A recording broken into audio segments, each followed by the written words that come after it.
All right, welcome to the Sports Guys. We're coming to you today on a special Saturday edition. We figured that we couldn't wait any longer to talk about some of the NFL signings and trades that happened this past week. There've been a lot going on. You had one of the off-season deadlines that just passed on Thursday. A lot of action happened, and we're going to get into all of it today. How you doing, Robbie? Doing great. Off to a good start for the weekend. Glad to have you visiting, which is cool. A lot of amazing sports, watching the baseball and all the basketball tournaments, and we are geeked out on sports around here. It's good. It's been a lot of fun. Last night we got to watch Virginia advance to the final against Duke. Yep, That was awesome. And then we saw USA go to the semifinals in the World Baseball Classic. yep, They had a real challenge today against Dominican Republic, so it'll be fun to see how they do. We got Paul Skeens on the mound. That'll be pretty cool to see. yeah. But So lots of sports this weekend, that's for sure. thoughts about this past week in the NFL? I thought it was particularly active. A lot of teams really helped Yeah. themselves. Yeah, it seemed like there was a lot of interesting trades. A lot of teams are setting themselves up for the draft, whether Yep. it's getting rid of bad contracts. You could tell a lot of this stuff was business driven and addressing a lot of needs. Mhm. A lot of times that people say that you need to draft young defensive players and spend money on veteran offensive players. Mhm. Um, Generally speaking, I of think course, you that's need right. to keep drafting offense too. Especially offensive linemen don't grow on trees, and you need to have a Mhm. great offensive line. So that's not a rule, a hard rule, but it's a good way to spend your money. If you're a good GM, you keep that in the back of your mind. Any of the transactions, even the signings that had nothing to do with trades, were just kind of off-season acquisitions. Anything really surprise you this week?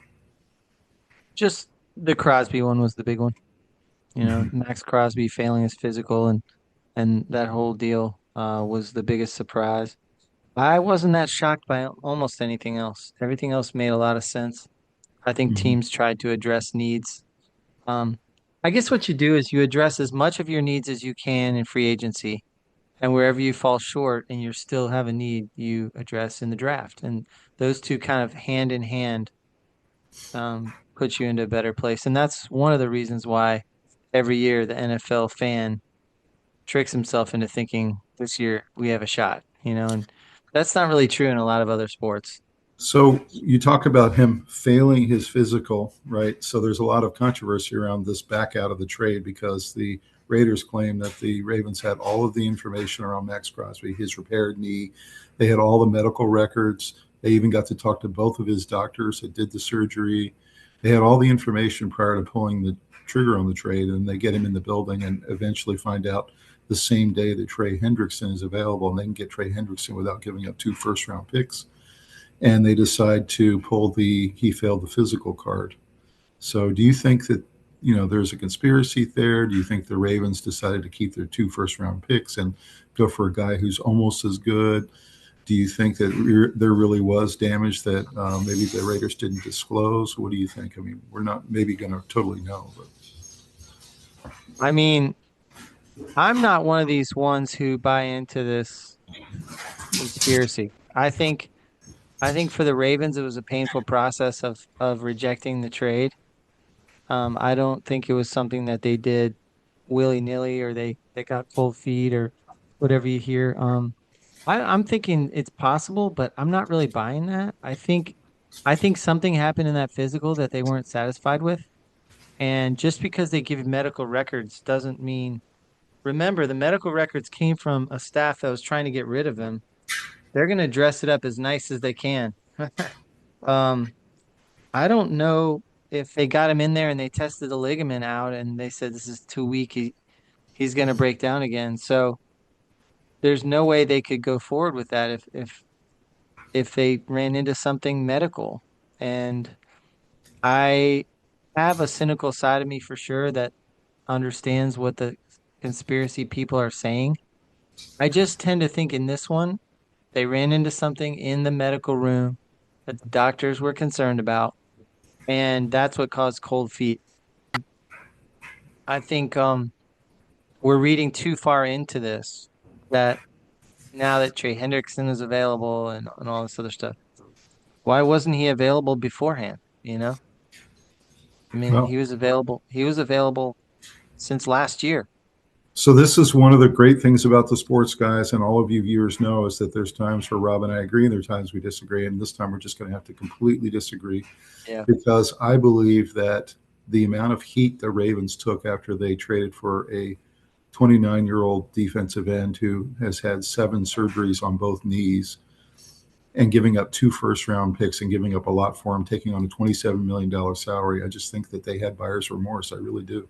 And I think that they realized that they were giving up way too much for this guy when they could go get someone like a Hendrickson for, less money and way fewer draft capital, which is what teams are built on these days. So I personally But believe that in that 48 hours of time, they had buyer's remorse and they realized they made a mistake. They paid too much.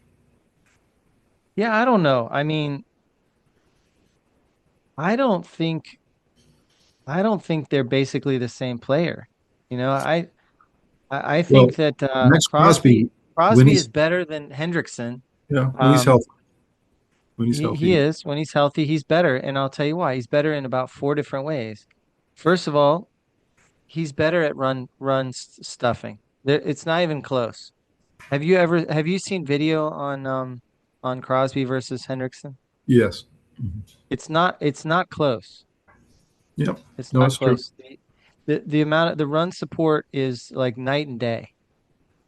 I would put Crosby at a top three versus the run as a defensive end. Then you add in he's almost as good at Hendrickson as at getting to the quarterback. So you're not giving up very much there. So it's almost equal there. And then his motor, he's got a motor. You know, he's one of those guys that never stops. He never Let's put takes it a this play off. let's put it this way. I put Crosby as a top 5 defensive end in the NFL when he's healthy. Yeah, Hendrickson I put as a top 15, top 20 type defensive end in the I NFL. agree. And so you're talking about not a significant drop off at the major skill you're hiring him for, which is to rush the passer. And matter of fact, you may be getting a better defensive end at rushing the passer in Hendrickson. You are getting a Only liability, a like it's liability comparable. against the run. There's no doubt about that. So not having to give up 2 first-round picks, I think that again the GM had remorse in those 48 hours. I really believe that, especially with a guy who's had his knee surgically repaired multiple times. Would you rather have Maxx Crosby or Myles Garrett? Myles Garrett, Yes. What about Maxx Crosby or Brian Burns? Crosby, Me too. What about Danielle Hunter, Crosby. Aiden Hutchinson? You're talking healthy, correct? Healthy. What Yeah. about Aiden Hutchinson? Crosby, Micah Parsons? probably Micah, just because he's got more tread on the tires going forward. He's a little younger. I would take Crosby. I'd probably go What about Mike Will Anderson close. Jr.? Will Anderson all the Me way. too. So I think what I'm trying to tell you is I think Crosby's my third favorite defensive lineman in the NFL. That's what I'm trying to tell you. If he's healthy.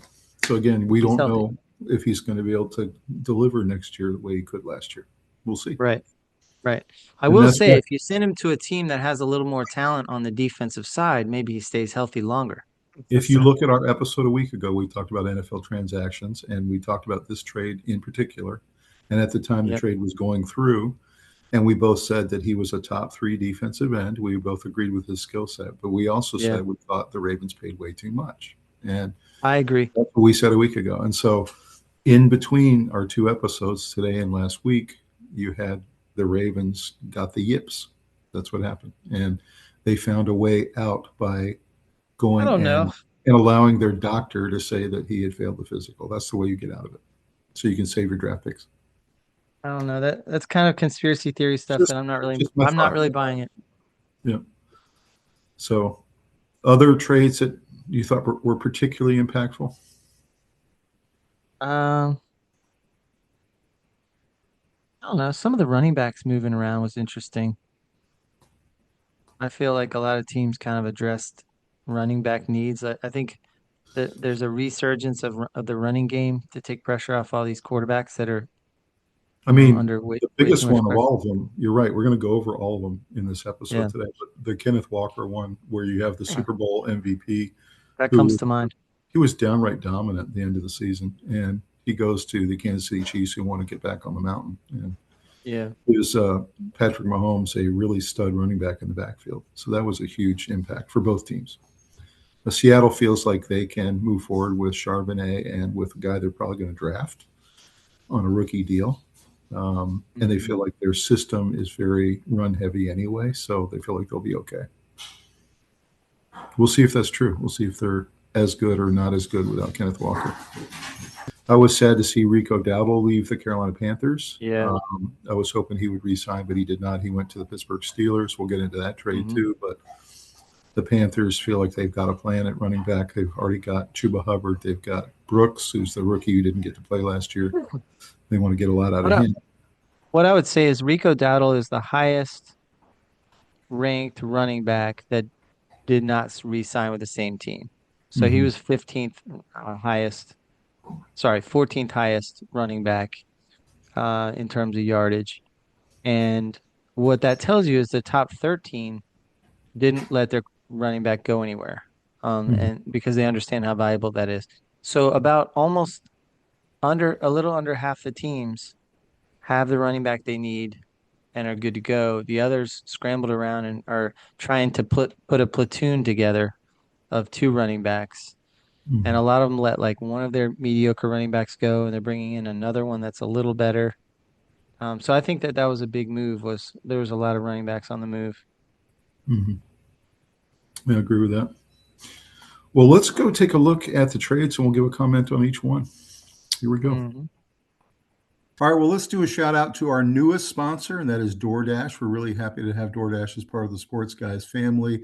I actually used it 2 nights ago when I came home from our ski trip, and I had a great time ordering from DoorDash. They got here in 35 minutes.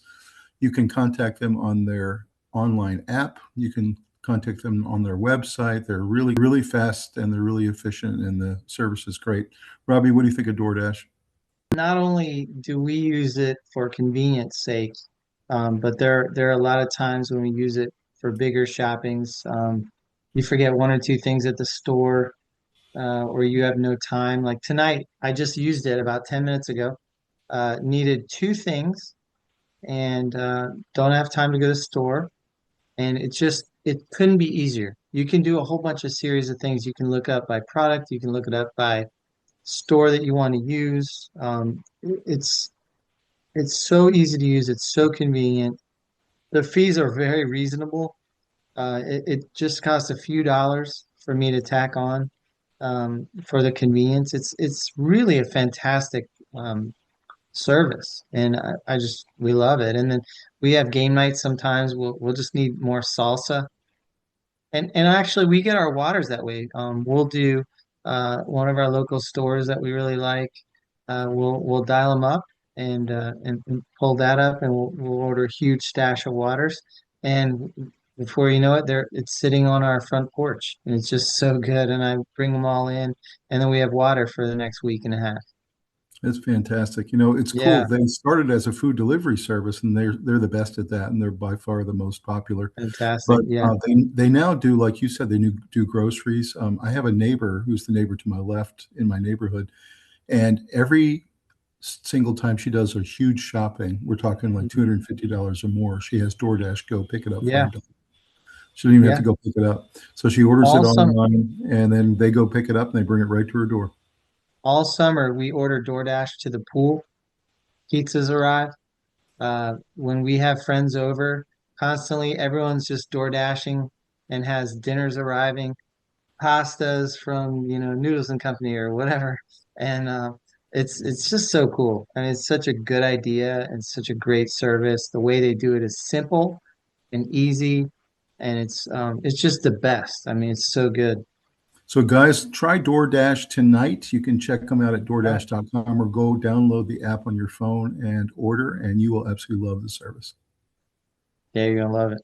See you next time. So first one here, Robbie, is the Trey Hendrickson, Maxx Crosby one. We talked about this trade in detail, but I did want to just mention this article has an interesting take on it, that basically both teams come out with black eyes coming out of this transaction. Both the Raiders and the Ravens come out of this with damaged reputations. And interestingly, if you read the article, essentially they said that the Las Vegas Raiders, the way they've handled it, is now they're receiving back a player who didn't want to be there, who wanted a divorce, believed he was headed elsewhere. He's going to be demotivated. He's coming off an injury. You have a bunch of questions about, they had already re-signed a couple of other guys they thought were going to be the next Maxx Crosby. So now the Raiders have a problem on their hands because they've got this big contract and they have him coming back not wanting to be there. So that's one part of it. And then the Ravens come out of it with the back out with less than 24 hours left before completion by using the doctor as their excuse.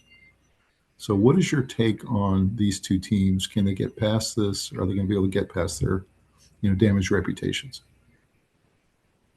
Yeah, so I don't subscribe to this article. I think this is an opinion piece. I think that a year from now, no one's going to remember this. It's not a big deal. It affects the teams, but it doesn't. There's not some big ripple effect, I don't think. Failing physicals has happened ever since I've been following the NFL, off and on, and Yeah, but you can say that especially coming off an injury. So I don't think this is that big of a earth-shattering you event. already had a situation where free agents don't want to already play for the Raiders because it's such a pathetically run organization. And now you have the Ravens are starting to get a reputation of, they don't follow through on things. And so who it hurts them with is big time free agents, whether they do or do want to play for a I don't team. know about that. I think if you have the coach in place and the quarterback in place, most free agents will want to come to your team no matter what. So it's just they want to go to the best roster they can. So if the Ravens rebuild their roster effectively, which they have a lot of the pieces in place, they will be a destination. I don't think people think this is the way the Ravens do business. This happened, and I I mean, it don't think says here it doesn't ripple past that. This quote here, the last thing Ravens owner Biscotti and general manager Eric DaCosta want is an organization to be labeled untrustworthy in negotiations and trade talks. Dealing with the trade fallout's embarrassment is regrettable enough. So you're right. I mean, this happened one time, and this article is insinuating that everyone's going to extrapolate that this is how the Ravens do business.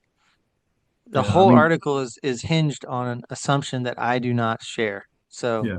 No, I think it will be a black eye short term. I think for sure this offseason. Yeah, it'll be their eye will be not black by next week. Yeah. Yeah. I think short term it will. I don't know about next week. I think this offseason people are going to be really hesitant to deal with the Ravens, but I think it will pass. So no question about that. I don't think so. I think everyone knows. It's kind of like when a plane crashes, that's the safest airline to fly on because they know how much the microscope is on them. So they know the mechanics are under extra pressure. Mm-hmm. So, it's the same thing. Dealing with the Ravens right now with all the spotlight on them, that they would not going to pull any fast ones on you. We can't afford to. So that's true. So it's talking here about Crosby is clearly the better player overall, like well-rounded player, and that he's a 5-time Pro Bowler, and that DaCosta had essentially filled their team's biggest offseason need, which was to get a big-time defensive end. And now has filled that role with a guy who's a little bit less of that defensive end. Still a good player, obviously. But I saw a lot of video on Hendrickson, and I was not very impressed with how he plays against the run. Yeah, no, that's right. He gets pancaked. Yep. No, there's no doubt about it. He's not the all-around player that Crosby is for sure. Nobody pancakes Crosby. I'll tell you that right now. I still felt like two number ones. He's not Reggie White, but nobody's pancaking him. I still felt like two number ones was too much for a guy you're not sure he's going to fully recover. And, I agree. I wouldn't have made that deal. Yeah, absolutely. I would love to have Crosby, but I'm not trading two number ones for him. But then again, I said this last episode. You have to trust your GM's going to nail those two picks if you think that that's too much to give. I mean, most of those GMs are going to hit on one and miss on one. So that's giving up one first-round pick isn't that damaging for somebody that's a sure thing. There's no guarantee you're going to draft a Crosby, which is what they try to do. So Correct. Correct. Is there a Crosby in this draft? I don't know. We let's go think look at a so. couple. Let's go look at a couple of the other free agency trades that happened here. The big one that relates to you, Yes. Robbie, is this man right here, Malik Willis, Love who it. goes to the Miami Dolphins. He gets 3 years, 67.5 million. Proved himself every time Jordan Love got hurt. He came in and he was really impressive. I mean, won a lot of games for the Packers. I So, love what it. is your take on what this does to the Dolphins, to their starting quarterback? Does it stabilize it? Does it give that new coach and front office a chance to actually build something here? I like it a lot. I know that the stats aren't super impressive, but I'll tell you what, I knew there'd be a bidding war for Malik Willis's services because um, he did so well in the absence of the team, and he does everything right. There's a video of him leaving a some kind of event where they gave him a bunch of swag and stuff, and he passed a homeless person on the way to the event. And then coming back, he stopped and gave away all the swag and all this stuff for the homeless person to be warm enough. And he didn't think anyone was watching. And they said this is the kind of character that he has, is that Mhm. he thinks about others. He's a really good teammate, Right. and he's beloved, and he's also very talented. So when you bring that stuff into your building, it really permeates with a quarterback. When your I have quarterback to is a tell you, good person, I then have to tell you, and talented, then that goes throughout your whole organization. have to tell you, I absolutely love this move for the Dolphins. I think Malik Willis Me was the too. top free agent this year. He comes in at 32 million a year, which is a downright bargain in the current Yeah. QB market. So he really helps the cap. He also helps lessen the blow of Tua, who the Dolphins are going to be paying for a couple more years and have a lot Yep. of dead money to suck up. So Malik Yep. Willis allows that dead money to stay on the cap and not hurt the team too much. Mm-hmm. He's more mobile than Tua. He's more durable than Tua. He stays healthy. He's Mm-hmm. young. He's vibrant. He gets a lot of excitement in the locker room. I think this is Yeah. a great move for a team that is rebuilding. There's no question. And he's going to continue to improve. Like he's Right. not a finished product. That's So right. the coaches can get him, coach him up, and let him kind of take control of the team that in a way that Tua really never did. Tua was That's given right. the opportunities. So Tua is going to be just fine because he's going to be making a lot of that dead money and guaranteed money coming his way. And what he does is goes in the second free agent signing we need to talk about. He goes and signs with the Atlanta Falcons, very similar to the kind of deal that Russell Wilson got with Pittsburgh. And he's going to get 1.3 million for 1 year, kind of a prove it deal. Mm-hmm. And Atlanta has decided to open up the competition in camp this year and allow Tua and Michael Penix Jr. to both compete for the job now that they've gotten rid of Kirk Cousins. So, your thoughts about Tua going to Atlanta? Is he going to get a fair shake? Can he beat out Michael Penix Jr.? I kind of like it because I don't think we know yet.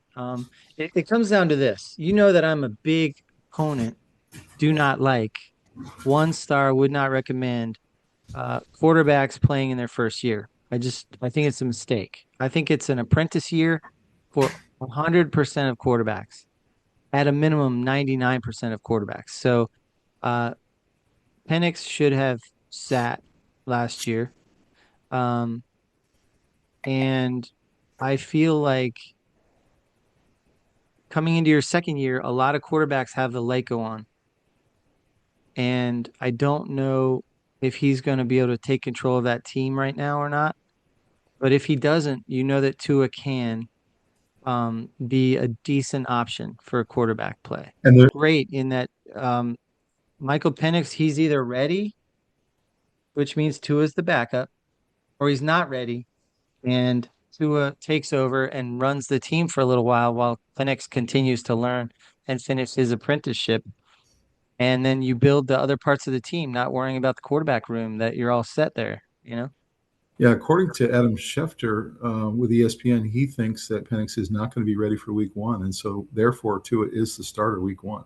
And Yeah, you're when fine. Penix comes back, they're going to have to make a decision on how well Tua is playing and whether they want to give Penix another shot. So Let me ask we, you this. we'll see. How many quarterbacks with Tua's talent, which is indisputable that he's an accurate thrower. Okay. Yes. He has questionable ability to stay healthy and not great outside of a dome, not great in bad And not weather, really but good with his legs. I mean, he's yeah, compared to not great with most. his legs. Yeah, But how many quarterbacks out there could you start a game making 1.2 million a year? that's true. You'd Because be essentially, terrified to start any quarterback you're paying 1.2 million a year for. well, that's why I like this move by the Falcons because they need Yeah, a me guy too. who's probably going to play. He's probably going to play the first 3 weeks, I would say, Yeah. and then Well, and Penix. then maybe longer, maybe half the season. But the bottom line is go look at your quarterbacks. How many of them make 1 million a year? And then they pointed out something that I hadn't really thought of until they said it, and that is that he throws and his delivery is very similar to Michael Penix. They're both lefties, and Hmm. so your wide receivers don't have to adjust to a different type of delivery. Both are lefties. Both have a similar spiral, and that's an interesting point. That when Michael Penix does come back, they're going to be very used to that type of delivery. So For me, Penix has a better arm and Tua is more accurate. I think both guys could actually improve each other's game right, if they work together. I don't think either one is a real threat to the other. I think Michael Penix is the future starter there. no, I do And too. Tua is a really nice, solid $1 million Backup. tiny hit to your cap backup. I mean, He's a backup that's a good and move. transitional starter. He's And he transitional can win starter. a lot of games as a starter. Yep. He's not the answer long term for your organization, but sometimes, he could become a popular backup who can win some games when your starter goes down.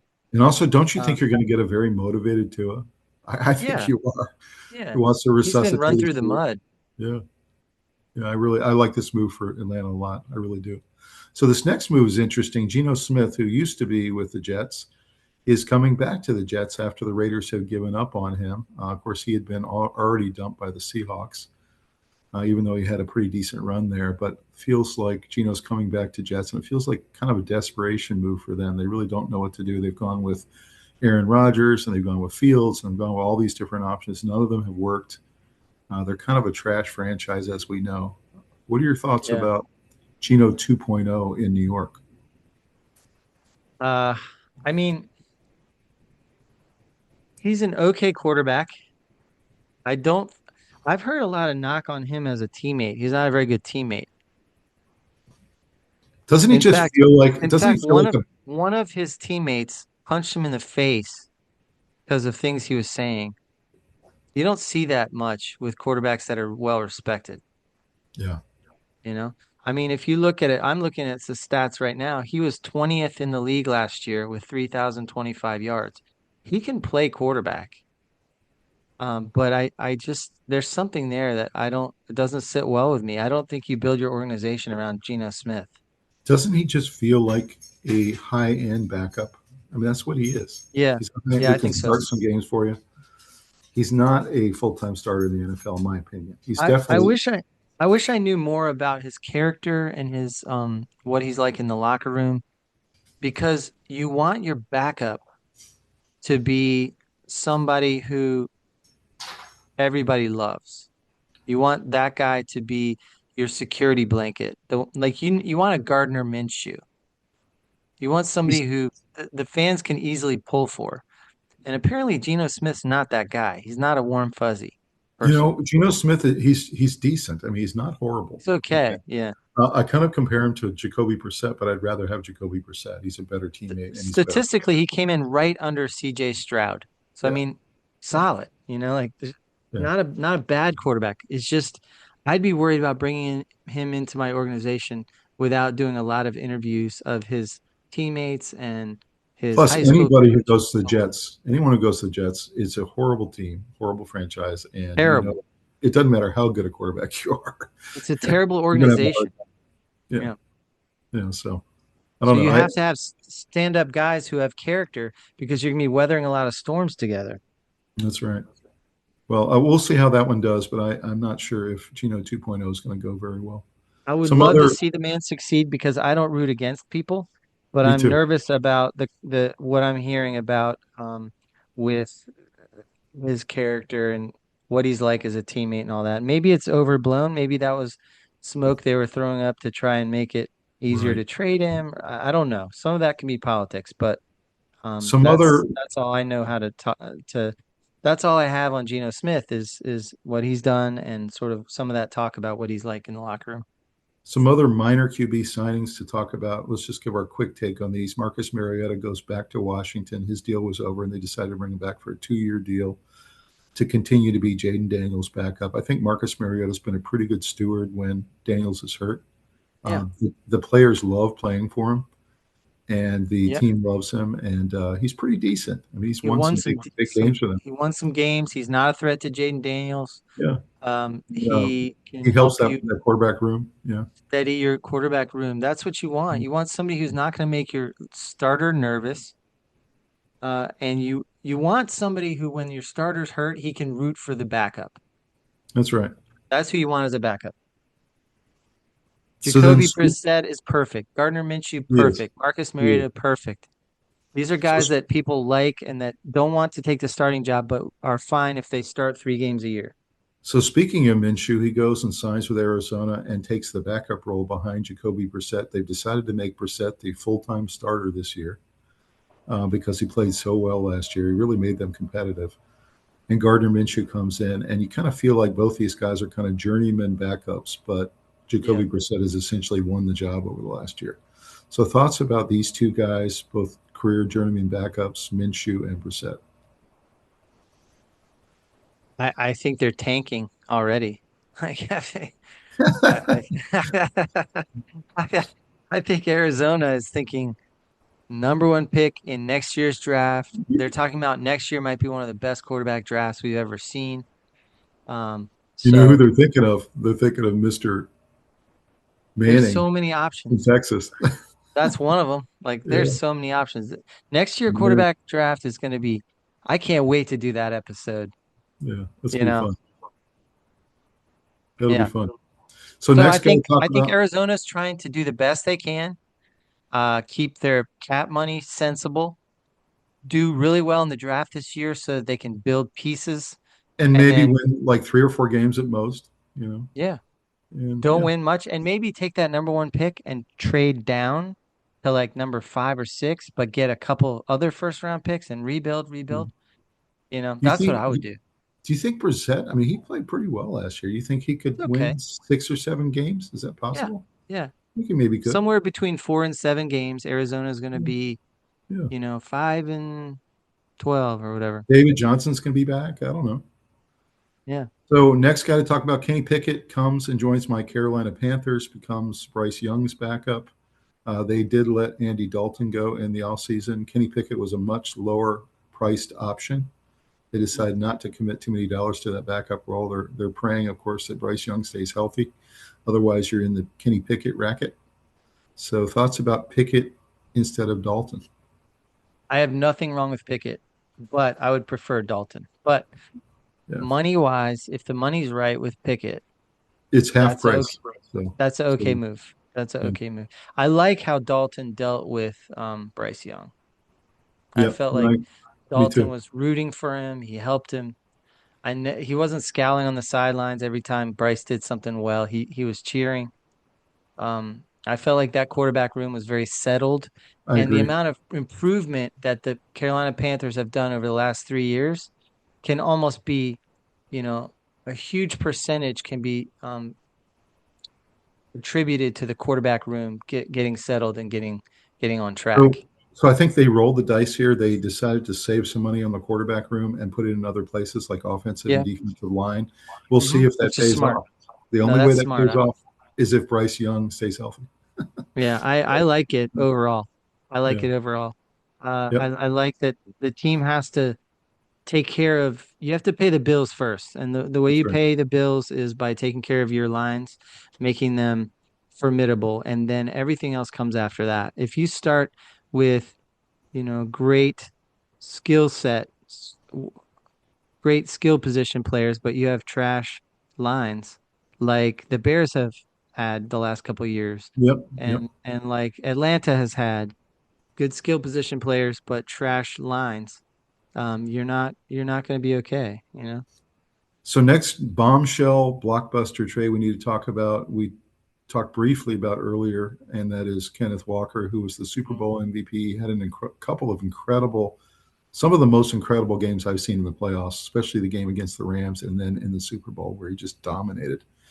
And he ends up signing with the Kansas City Chiefs. He gets a 3-year, $43 million deal. It was way more money than Seattle wanted to commit to the running back position when they already have Charbonnet and other young guys coming up. So the Chiefs, with this signing, ended up letting Isaiah Pacheco go and making Kareem Hunt their backfield option as the backup to Kenneth Walker. So thoughts about what this does to Seattle and to Kansas City? I like it. Unfortunately, the running game has not been a high priority for the offensive scheme It's for the actually been Chiefs. pretty sad for the Chiefs the last couple of years. They It's just been can't really run. bad. Yeah. I think it puts way too much pressure on Patrick Mahomes. I think Mahomes needs to have a lot of weapons around him to look like Patrick Mahomes is supposed to look. And he's a great quarterback. I just think sometimes they're asking too much. They're asking too much of the guy, and he's not quite what he used to be. He can't run quite as I agree. fast. He's not I as agree. slippery, and they need to get him weapons, and they need to work on offensive line play and run the So ball. the Like one they need thing I to love take about this pressure off. deal for the Chiefs is they've got to establish a running game, and it's been suspect the last couple of years, like we said. Also, they didn't It's have to give it's up been any, worse than suspect. and they It's didn't have to give up any draft capital as part of this, which was yeah, huge. They didn't have to give up a yeah, pick. I do think they overpaid him a little bit. I think that yeah. anytime you commit 43 million to the running back position, you kind of hesitate. But I think they're this serious about reestablishing their running game, and I think it's a good move for them. And Kareem Hunt is a good goal line option. He's really good at the goal line, so I like Kenneth it. Walker was I like it. 16th ranked running back last year, and Brees Hall was above him. Right. I think they overpaid for him, Me too. but at the same time, they had Charbonnet and they were doing a platooning in Seattle. So, some of his stats are deceiving. I think he got stronger and stronger as the season went on. Charbonnet got hurt. He took over and really exploded. So I think that doesn't show up in the stats that his trajectory was getting better and better and better. And the fact So that Andy Reid didn't have to give up a draft pick for this, I think yeah. in the end, even though they overpaid a little bit, they have to get a running game. They just have to. Yeah, they have to And because otherwise Mahomes is under too much pressure. You've got a really old tight end. Your wide receiver room got some speed, but I don't know that it's not all that. so Um, do you see Seattle trying to fill this huge hole, because it is a hole, by going and get one of the really big time backs in yeah. the draft? I mean, they can go. They've Yes. got a bunch of draft picks. They can go Yes. get one I of the think really that big young that guys. solves your problem immediately. You pay them Running backs, 1 million a year. You know. yeah. Yeah. Yeah, get him on a rookie deal and ride that for 4 years and don't worry about that position again for a while. Yeah.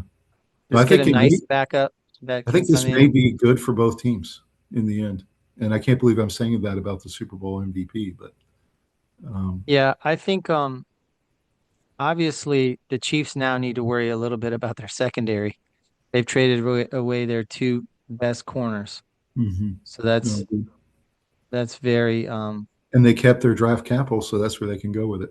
So yeah. we'll see. I think this is going to be a big time trade for both teams. We'll see what happens. Travis Etienne, who had a fantastic year last year for the resurgent Jaguars, ends up signing in free agency with the New Orleans Saints. It looks like the Alvin Kamara era is over in New Orleans for Kellen Moore, and they've decided to hitch their wagon to Travis Etienne. They gave him a huge deal too, 4 years, 52 million. What's your thoughts about what New Orleans is doing with their running back room? They needed to make a change there. I think they were overpaying Kamara. He was kind of hit and miss on his healthiness and availability over the last couple years. I think they need to go young at the quarterback at the running back position. They got And their quarterback Tyler it, Shuck, yeah, and doesn't it feel like Tyler Shuck? I mean, he was surprisingly good last year. I think he was him. fantastic. They hit on I him. was shocked to see how highly he was rated. He was good. Um, So yeah, what you he do is you go pair your running back with him now, Travis Etienne, yeah. and you keep building.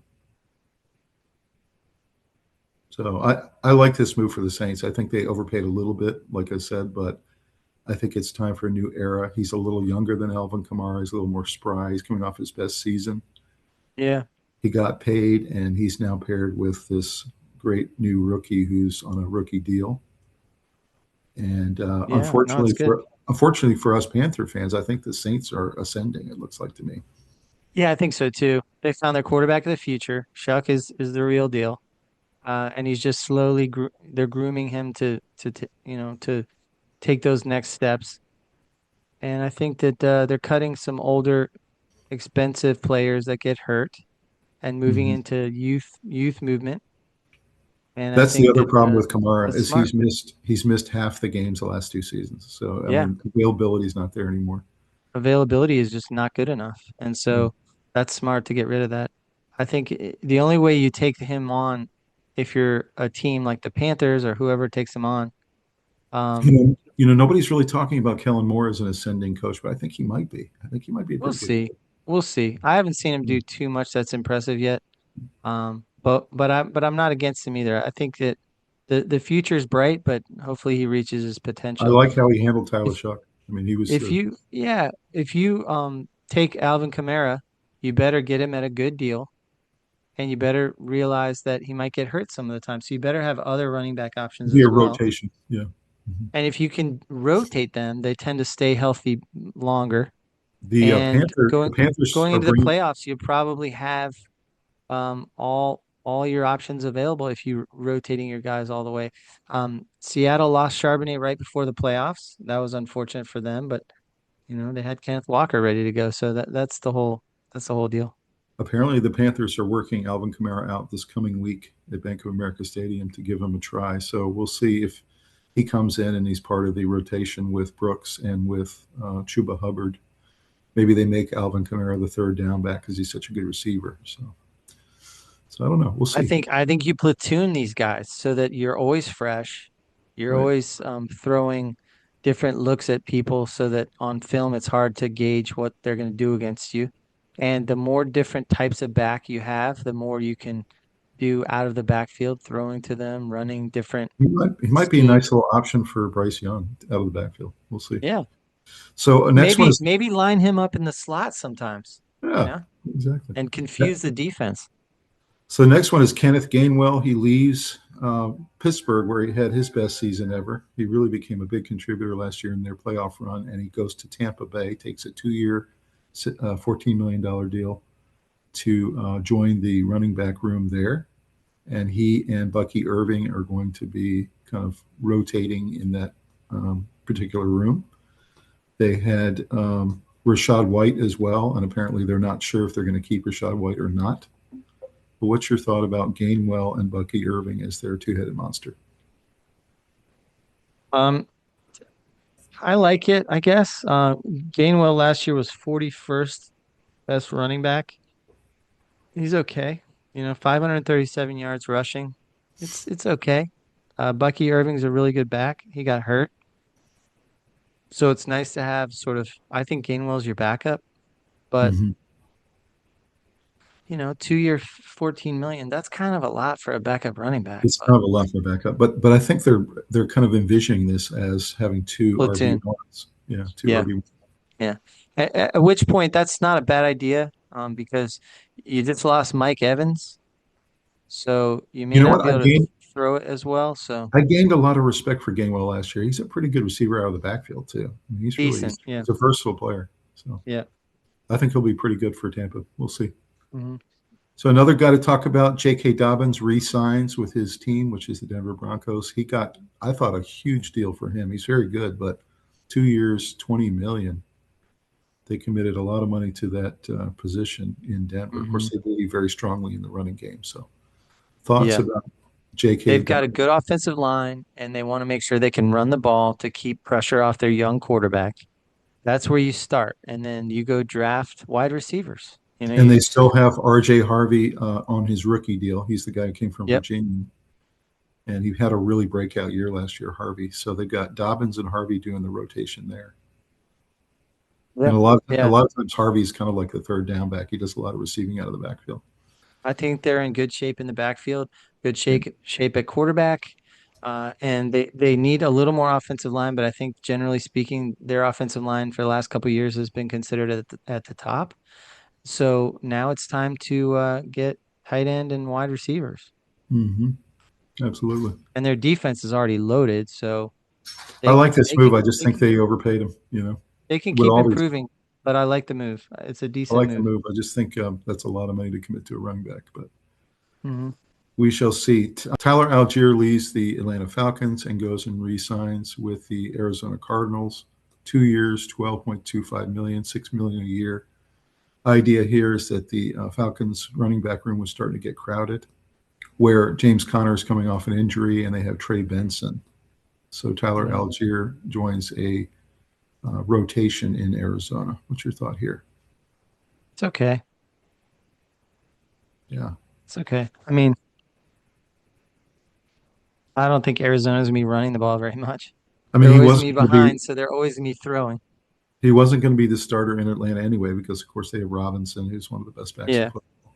he is. So he comes here and I think he's thinking to himself, you got Connor coming off an injury, don't know how good he's going to be, and you have Benson who doesn't get a lot of carries. So Algier thinks to himself, well, I'm going to get a lot more usage in Arizona, which Maybe, maybe. but they just they're gonna be behind in every game, so it's not gonna be a great environment for running the ball and getting the Mhm. ball a lot on the ground.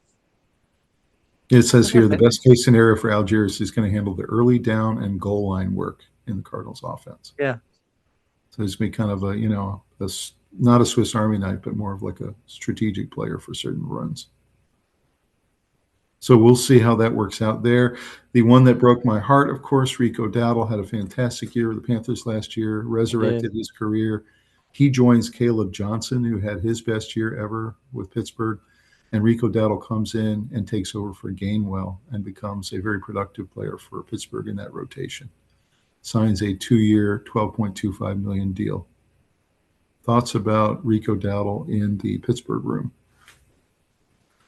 I mean, he's a very good running back. He was 14th ranked overall last year, and he definitely and he was platooning. So imagine if he had carried the ball by himself. Right. Yeah. That's He had that's some impressive. he has some of the best running games for the Panthers in history, including that I know. 240 Yeah. yarder against Dallas. He had some all-time great games last year, so he's very much in his prime.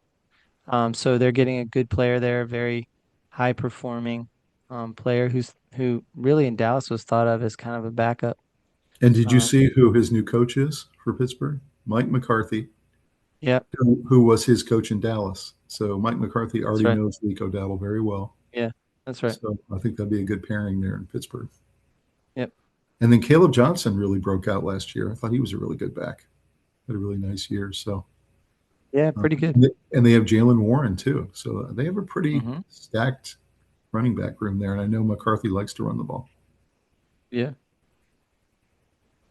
So we got Isaiah Pacheco signs with the Detroit Lions. He got a 1-year, $1.8 million deal, a really low price to try to take over from David Montgomery as the backup in Detroit. So thoughts about can Pacheco have any kind of impact with the Lions? I don't know. I think he's been underperforming because he's part of a system that doesn't run the ball much. So maybe that's part of his problem. And he's been But I hurt a mean, little. he He's was been off. 50th ranked running back last year, 50th out of 32 teams. He can't stay That mean healthy, and so that means that not only would he not be a starter, but he would be at the bottom of the backups. Mhm. So, Yeah. um, I think part of that is scheme. I don't know that I'd want to be a running back going to the Chiefs, but I think that I think they realize the Chiefs need to realize that asking Mahomes to be Superman every week is not a recipe for winning the Super Bowl. So Mhm. they need to kind of ground and pound a little more and get running the ball. So, who knows? Maybe if he stayed, he'd have more success this year. But And um, I really, I'd rather Pacheco have is. Montgomery if I'm going to be honest. Me too. I mean, Pacheco is a very different player than David Montgomery, so I don't think he even fills Yeah. that role. They're very different players. Isaiah Pacheco is kind of like a scat back. And he's a little bit Yeah. light, he's a little smaller. He's a pretty good receiver out of the backfield. He does give you a 1-2 punch because obviously the Lions already have their starter, who's one of the best in football. Yeah. I don't know. I think he could contribute, and I like the price, 1.8 million. I think he can contribute, but I don't see him being a major player. He's not. Yeah. I like Montgomery a lot. I think he's an incredible blocker.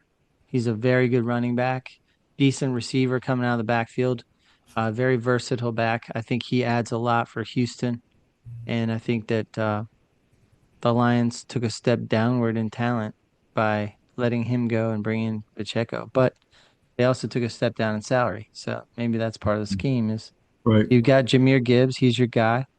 All you need is a solid backup, and maybe Pacheco's good enough as a backup. Mm-hmm. Some minor signings to talk about. Sean Tucker, who was with Tampa last year and was their goal line specialist, comes and re-signs for a very low contract, 2 years, $6 million, so $3 million a year, and he's going to be again this year their goal line specialist. So that's interesting. Kind of a minor impact, but certainly will get some carries in the red zone. Chris Rodriguez signs with Jacksonville and reunites with his college coach. They think he can be a top 30 running back, although he hasn't showed it so far in the pros, but they have a lot of hope that he can blossom into something and possibly blunt the effect of losing Etienne, which is going to be a big difference. And sometimes players just need opportunity. Yeah. Sometimes they're sitting behind a really well-known, a good player with a good brand who has never created any problems, who does well in practice, and you just sit there and you wait for your opportunity. And maybe this is This your is chance. This is how a lot of great players step forward is they sit in the shadows waiting, and this is the Jacksonville front office letting Etienne go because he was going to cost them too much for their cap yep, situation, and hoping this guy develops. That's what they're doing, yeah, and yeah. Or going to play for his or coach. maybe put another way, they know that he's just about ready. The fact that he has a relationship already with his coach is huge. I mean, Yeah. they know how to play together. So All right. finally, Keaton Mitchell signs with the Chargers. It's going to be their backup there behind Vidal. So it'll be a really interesting situation if Mitchell can contribute. We shall see. Coming down, we got Alec Pierce signs one of the biggest deals in NFL history for a wide receiver. Nobody can understand why they did this, although he's pretty good. But 4 years, 114 million to be the other side from Michael Pittman as the two receivers. They've spent the second most on wide receivers in the NFL this year, the Colts. So what is your thought about this? And they still have a somewhat unsettled quarterback situation. I think this guy must have the best agent in football. I know. I don't know. I can't I explain mean, he's this one. pretty I don't good, but know. he's not even a wide receiver one. So I don't get it. Yeah, he's a good wide receiver too. Yeah, that's right. I don't know. They invested so much money in wide receivers. It feels kind of like the Dallas Cowboys every year. They Yeah, put a lot of money into receivers. they're gonna let the rest of the roster rot out. That's right. But they still have a good offensive line. So Daniel Jones had a decent year last year. I'm going to be watching Alex Pierce, see if he earns his contract. That's for sure. Patriots. You know what that is, Tom? They've assessed that Pierce is on his way upward in terms of his best days Yeah, are ahead of him. he's good. And they weren't able to um overcome the 9 and 10 men in the box, that their running backs were having to face because nobody was scared of their passing game. So they're trying to keep everybody in place and then maybe try and upgrade also in the draft. True. Very true. But So Romeo Dobbs. Jonathan Taylor started out hot as blazes, and when teams figured it out, they started stacking the box, and there was no wide receiver threat. It's true. It's true. So, We have Romeo Dobbs going over to play for the Patriots, who are in the Super Bowl. Now that Stephon Diggs left, it left a big hole for the wide receiver group. Dobbs signs and he joins Butte, Williams, and Demario Douglas. So they have a 4 wide receiver room that are pretty solid.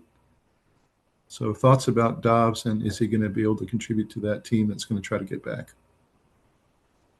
I don't know. Maybe it's.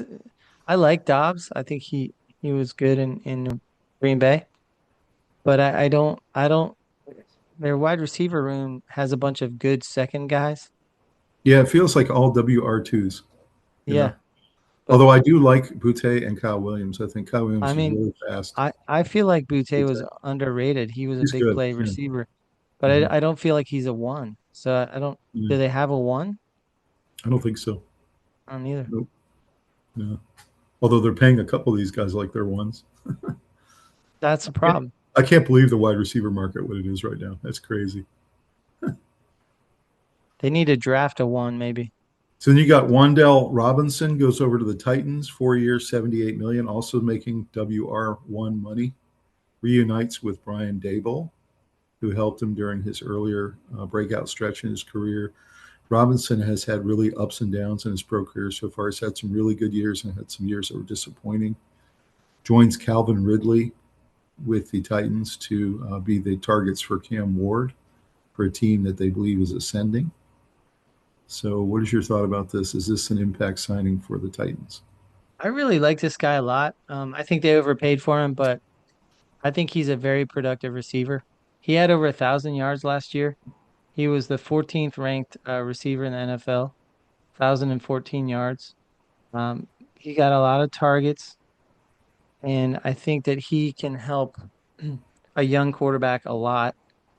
And it's too bad they had to pay that much for him, but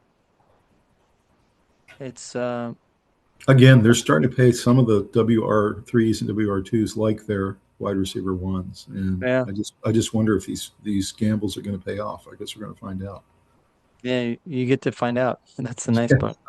because they're committing to some of these guys. You see, 3 years, 4 years. But I will say he's one of those guys that I really like, young, under the radar, high Mhm. performing, I like him too. Yeah, you know. you got to give Ward some weapons. You can't leave him weaponless. Yeah. And they don't grow on trees. You have to go get whatever you can to improve your wide receiver room. It's true. So another one to talk about. This was a big splash this week. Just happened on Wednesday. The 49ers signed Mike Evans. He leaves Tampa after many, many years. And of course, all those 1,000-yard receiving years in a row. He's 33 years old, and the Tampa Bay Buccaneers decided that they couldn't give him a 3-year deal that he really wanted, and they couldn't give him the $42 million. And they decided to move forward with the young group they've got, and they let him go. And essentially, he's coming over to join a already very veteran 49ers squad. So thoughts about Mike Evans? Does he still have anything in the tank? I think so. I don't think he's been a particularly um, injury prone over his whole career or True, anything. true. He And he's been has had incredibly some productive. injuries. Yeah. He's been incredibly productive. And he's been very, very um, he's a threat. I've seen them double cover him and he's catching balls. He's a very good wide receiver. I'm He is. scared a little bit of his injury history. And I actually have heard there's a big conspiracy theory about what goes on over at the 49ers. There's an electrical substation that's right next to the stadium. Mm-hmm. And apparently that it gives like radiation off that weakens the ligaments of the players. Really Now, I don't know how true that is, but apparently they're studying it and they're putting in arguments to the NFL to move the substation. interesting. So that is interesting because um, it's under discussion. I don't have a clue if that's true or not, but Well, would and you and you want to see, put an injury prone, expensive wide receiver into a situation where you weren't sure what was causing all these injuries all the time? and let's be clear. I mean, he's the only guy in history who's had 11 straight 1,000-yard seasons. It's never happened before. Even Jerry Rice didn't do that. I So know. he's entering his 33rd year. Okay, Yeah. he's been dealing with hamstring issues 2 seasons in a row. Before that, he didn't have any, but now he has hamstring issues, and he's joining one of the most injury-plagued rosters in the NFL. And one of the reasons is because they're the oldest team in the NFL. And so I don't know. I like Evans, I absolutely hated facing him as a Panthers fan. I absolutely hated Yeah. it. And I respect him, and he's great. But do I sign a 33-year-old guy towards the end of his career for this kind of money in San Francisco when my goal should be to get younger? I don't know. Yeah. I'm 14 million a year. Ah, it's just, I mean, it's the it's oldest roster. risky. Yeah. Yeah. Ricky Pearsall, though, It's- is a young receiver. You do have him, but you've got a yeah. currently injured George Kittle. You have Christian McCaffrey that has he had a great year last year, but the year before that, he Yeah. missed the whole season. So I don't know. This is a gamble by the 49ers to commit to him for 3 years when Yeah. you don't know what kind of production you're going to get out of him going forward. That's right. So I'm real curious to see how that one works out.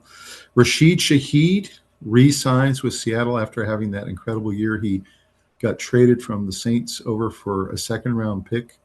They weren't sure how he was going to work out. He ended up not only being a breakout receiver, but a huge impact on their special teams with lots of big-time returns in the playoffs.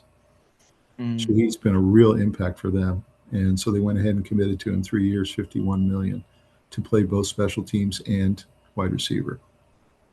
So what's your take on Shaheed with the long-term deal? It's pretty good, I guess. I think it's a little expensive, Yeah, but because JSN's going to suck up the wide receiver one money, you would think, but then yeah. Shaheed gets wide receiver one money. So, Yeah, I don't think that he produces enough to be paid like a one on a team that already has JSN. but the Seahawks had 80 million in cap space, so it Yeah. doesn't really hurt them. So, Yeah. I think you go for depth, but also you got to make sure your quarterback has weapons. and he makes your special teams one of the Yeah. most He deadly helps in your the team in NFL. other ways, which is nice. Yeah. So I like it. I think they needed to keep him. I hate Again, the 51 million, me but too. Me too. Most of it 37 guaranteed. million maybe or 30 million would be better. Right. That's right. So then the trade alert that happened yesterday, we thought Pitman was going to be staying with the Colts, but he ends up getting traded yesterday because of the Alex Pierce signing, and he's now headed to Pittsburgh to join DK Metcalf. So this was kind of a real shocker that nobody really saw coming. They thought he was going to be paired with Alex Pierce as the two wide receivers in Indianapolis. What's your thought about this one? They decided to move away from Pittman. I don't know what the Colts are doing, but okay. And also what the Pittsburgh Steelers are doing by giving him all this money. Yeah. Now they're paying DK Metcalf and Pittman this kind of money. Yeah. So I'm not sure how they're gonna rebuild a defense that was supposed to be pretty good last year, but they were statistically got really beat up. everyone who's scratching their heads about this one is saying that the only thing they can think of is that they're trying to build a case for Aaron Rodgers to agree to come back for one more year. And he's only going to do that if he sees Pittman on one side and Metcalf on the other. That's what he Yeah. wants. So, And also, let's face it, they might be following the mantra of a lot of the best GMs, which is spend money on veterans for your offense and go draft young defensive players. And that has been generally how the Eagles have been doing it, and many others have been doing it for a while now. And yep. you don't blindly pay people, but you're willing to spend more of your cap space on your offensive skill players. So if I was the Colts GM, I would have re-signed Pittman at WR1 money, and I would have signed Alex Pierce at wide receiver 2 money. I would have tried to keep them both because you need both. Instead, they ship the Yeah. guy out who I think is their wide receiver 1 to Steelers, and they keep Pierce. So who knows? Like you said, we'll see if the Colts I think they're both wide receiver twos. probably. So maybe it's not a bad idea. But if Do I had to that and then try choose, and draft a wide receiver and a I'd bunch keep of Pittman. defensive players. Yeah. And we'll see how this works out for both teams. It's going to be really interesting. So last couple trades to talk about here. We'll close it out. Naylor goes to Las Vegas, gets a $36 million deal, and he really hasn't done that much in the NFL. So it's kind of a head scratcher. But the Raiders have a lot of money to spend, and they're out there just essentially getting weapons for their future rookie who's coming in. Our boy Zacchaeus and Jahan Dotson, both those guys signed with Atlanta as wide receiver 2, wide receiver 3 level players. So Zacchaeus, man, I tell you, that guy, this is his 5th team he's played with now. Yeah, Pretty interesting to see, but he's a very productive guy for his role. he's a playmaker. Yeah, Kendrick Bourne leaves the Patriots and goes to Arizona. Any value there, do you think? It's okay. Like Yeah, wide receiver 3. yeah, 3 or 4 maybe. Khalif Raymond joins the Chicago Bears as their wide receiver 3, and apparently he has connections to the current Bears coaching staff. They really like Raymond as a role player. And then John Mechie joins the Carolina Panthers and joins a what is already very crowded receiving room. And what's funny is they signed him, but they're admitting that he may not make the team. So I'm kind of like, well, why'd you sign him? But anyway, I know. he's going to get a chance in camp to try to prove himself. Okay. So any Depth. thoughts? These are depth plays, which I like. Yeah, I agree, 100%.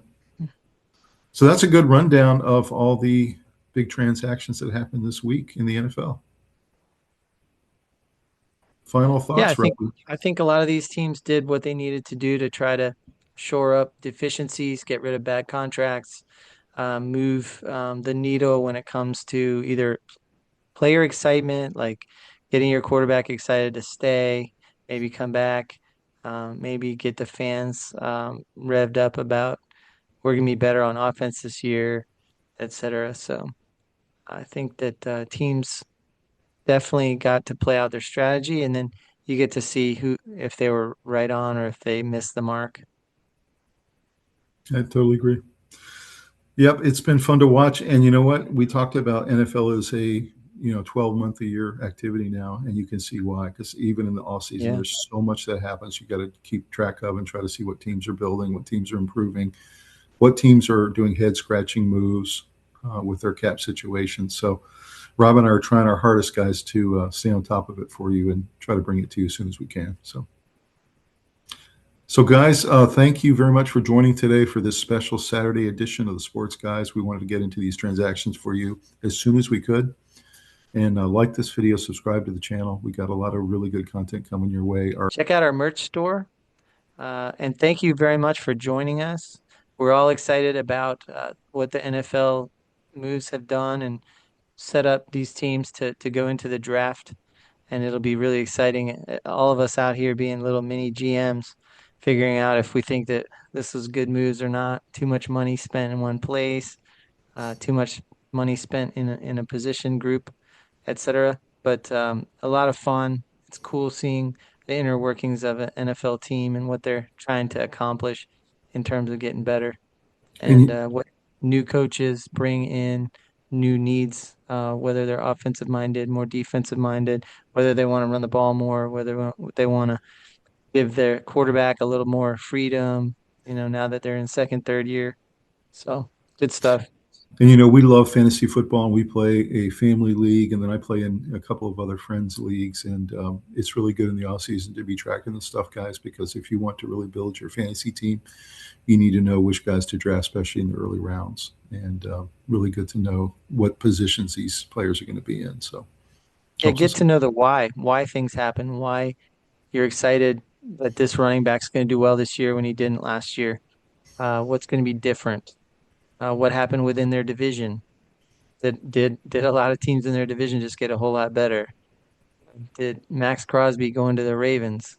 Did that create a problem for Joe Burrow, and now he doesn't have to worry about it as much? So Mhm. he is going to have to worry about Hendrickson rushing him, which is scary. But Yeah. that's the stuff where these little some of these more minutia type moves are exciting because it talks to depth, and the depth really plays out over the course of a season, and it also shows up on special teams. And a lot of times people are like, how do they get so good on special teams? Because they're a really deep team and they Mhm. have talented players that only can find a way to contribute on special teams. So they have great NFL quality players on special teams that can't quite get onto the field. And So you they're talked gonna, about, we're weekend GMs and we agree with that, especially as fantasy owners. But think about the real GMs in this situation. These guys, they're all just trying to make their teams better. And their yeah. one chance to do so is either in free agency or in the draft. And also re-signing their own players. So you got those three elements they have to think about. And And do these you are have not easy decisions. and do you have a coaching apparatus in place that can develop people? So like you're Mhm. not just inheriting great veterans. You're Mhm. bringing up guys that can compete with them through the ranks that are 21 years old, 22 years old, who are a little green behind the ears and need Mhm. some conditioning and some time and some development. You know, Tom Brady talks about all the time. The development of the NFL player right now is at an all-time low because they're coming out of college so prepared, but the coaches themselves don't spend enough time on really going over fundamentals with the NFL players. And so you got quarterbacks arriving who they're dumbing down playbooks for because that's cheaper and easier than developing the quarterback over 6 years. So, True. Very true. it's Guys, we will bring you some more NFL news very soon. And thank you very much for joining. And make sure you share the podcast with a friend. We'd really appreciate it. And we'll see you guys next time on the Sports Guys. Have a good one. thanks so much. Take care now.